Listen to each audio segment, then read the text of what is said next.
Hello programmers, welcome to the rising programmers. আমি শাহাদাত হোসেন আছি আপনাদের সাথে, এবং সেই সাথে ওয়েলকাম করছি বাংলায় পাইথন টিউটোরিয়ালের 18 নম্বর পর্বে।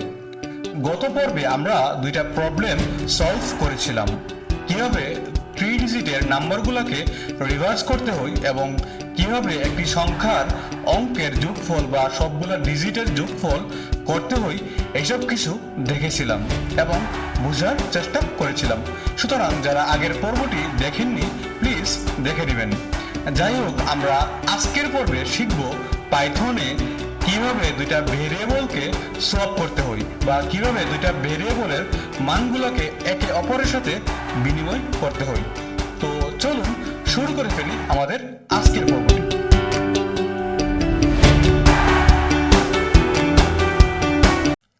ধরুন আমাদের কাছে দুইটা গ্লাস রয়েছে বা পানির পাত্র রয়েছে, এবং একটা গ্লাসে রয়েছে দুধ, আরেকটা গ্লাসে রয়েছে পানি।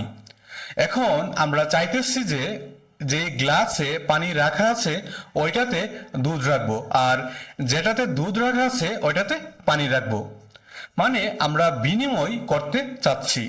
তো এই কাজটা করতে হইলে আমাদের অবশ্যই এক্সট্রা একটা গ্লাসের সাহায্য নিতে হবে, তাই না? তা না হলে আমরা বিনিময় করতে পারবো না। ধরুন গ্লাস 1-এ রয়েছে মিল্ক, তারপর গ্লাস 2-তে রয়েছে ওয়াটার। এখন এক্সট্রা একটা গ্লাস আমাদের নিতে হবে। ধরে নিলাম এক্সট্রা গ্লাসটি হলো গ্লাস 3। তো আমাদের শুরুতেই গ্লাস 1-এর দুধকে গ্লাস 3-তে রাখতে হবে। তারপর খালি হওয়া গ্লাস 1-এ আমরা গ্লাস 2-এর পানি রেখে দিতে পারবো। তারপর গ্লাস 3-এর দুধকে গ্লাস 2-তে রেখে দিতে পারবো। তো রিয়েল লাইফে আমাদের এইভাবেই বিনিময়টা করতে হবে। তো ঠিক একইভাবে পাইথনে ভেরিয়েবল সোয়াপের কাজটা হয়ে থাকে। তো ভেরিয়েবল সোয়াপের জন্য কয়েকটা পদ্ধতি রয়েছে, যেমন টেম্পোরারি ভেরিয়েবল ব্যবহার করে, মানে অতিরিক্ত ভেরিয়েবল এর ব্যবহার, অর্থাৎ আমরা একটু আগে যে এক্সাম্পলটা দেখেছিলাম। তারপর পাইথনের সোয়াপ মেথড, যেটাকে টাপল আনপ্যাকিং মেথডও বলা হয়। তারপর অ্যারিথমেটিক মেথড, তারপর রয়েছে বিটওয়াইজ মেথড। তো আমরা আজকে দুইটা মেথডের ব্যবহার দেখব, একটা টেম্পোরারি ভেরিয়েবল ব্যবহার করে আর একটা হলো সোয়াপ মেথড। আর এটাই হলো বেসিক্যালি স্ট্যান্ডার্ড মেথড। তো সোয়াপ মেথড নিয়ে একটু বলে রাখি। এই মেথডের ক্ষেত্রে এক্সট্রা ভেরিয়েবল বা টেম্পোরারি ভেরিয়েবল ব্যবহার করতে হয় না। সোয়াপ মেথড বা টাপল আনপ্যাকিং মেথডটা এতটাই কার্যকর যে অতিরিক্ত ভেরিয়েবল অর্থাৎ অতিরিক্ত পাত্র ব্যবহার না করেই কাজটি করতে পারে। যাই হোক, চলুন আমরা সরাসরি কোডে চলে যাই এবং কোডের মাধ্যমে আরো ভালোভাবে বোঝার চেষ্টা করি। আমরা বরাবর মতো একটা ফাইল ক্রিয়েট করব। Let's say swap underscore variable dot P Y. শুরুতে আমরা টেম্পোরারি ভেরিয়েবল ব্যবহারের পদ্ধতিটা দেখব। আমরা কমেন্ট করে নিব আগে। So hash temporary variable method. আমরা দুইটা ভেরিয়েবল ডিক্লেয়ার করব। Let's say a is equal to 4, b is equal to 8। এখন এর মানকে বি তে এবং বি এর মানকে এ তে নিতে হলে আমাদের টেম্পোরারি ভেরিয়েবলটা ডিক্লেয়ার করতে হবে বা অতিরিক্ত একটা ভেরিয়েবল ডিক্লেয়ার করতে হবে। যেমন দুধ এবং পানির ক্ষেত্রে অতিরিক্ত একটা গ্লাস আমরা নিয়েছিলাম। So let's say temp is equal to a. আমরা এর মানকে টেম্প ভেরিয়েবলে রেখে দিলাম, তার মানে এ ভেরিয়েবল এখন ফাঁকা।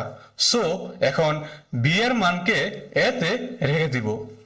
সুতরাং এ ইজ ইকুয়াল টু বি।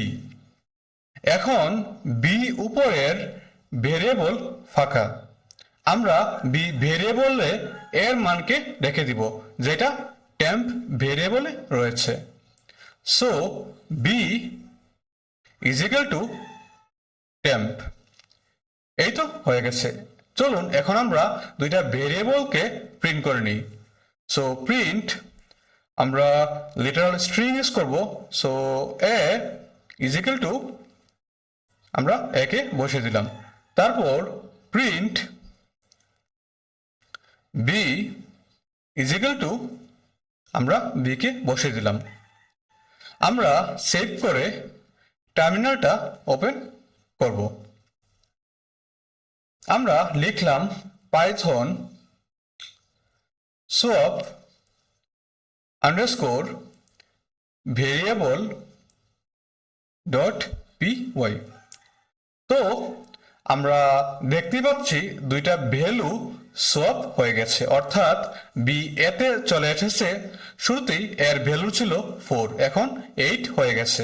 ঠিক একইভাবে বি এর ভ্যালু 4 হয়ে গেছে। সুতরাং আশা করি আমরা বুঝতে পেরেছি।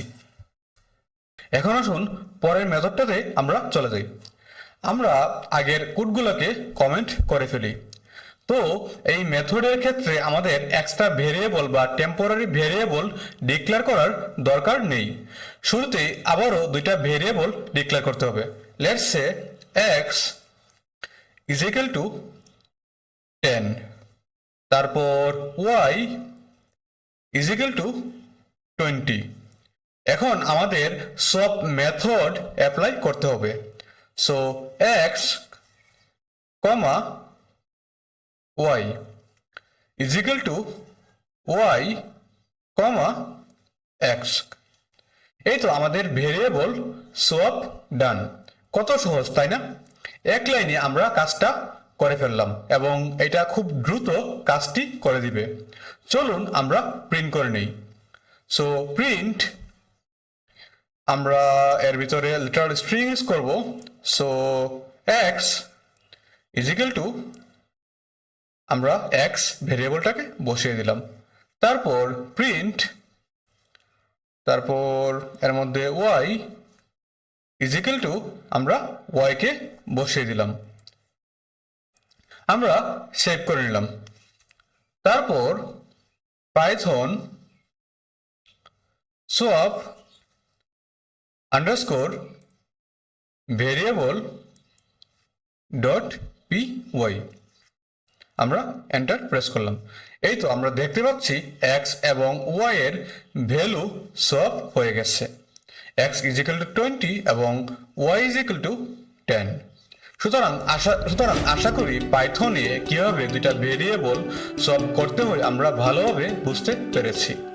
And that's for now. দেখা হবে পরের পর্বে। সবাই ভালো থাকবেন, সুস্থ থাকবেন এবং সবাইকে নিয়ে সুন্দর একটা জীবন উপভোগ করবেন।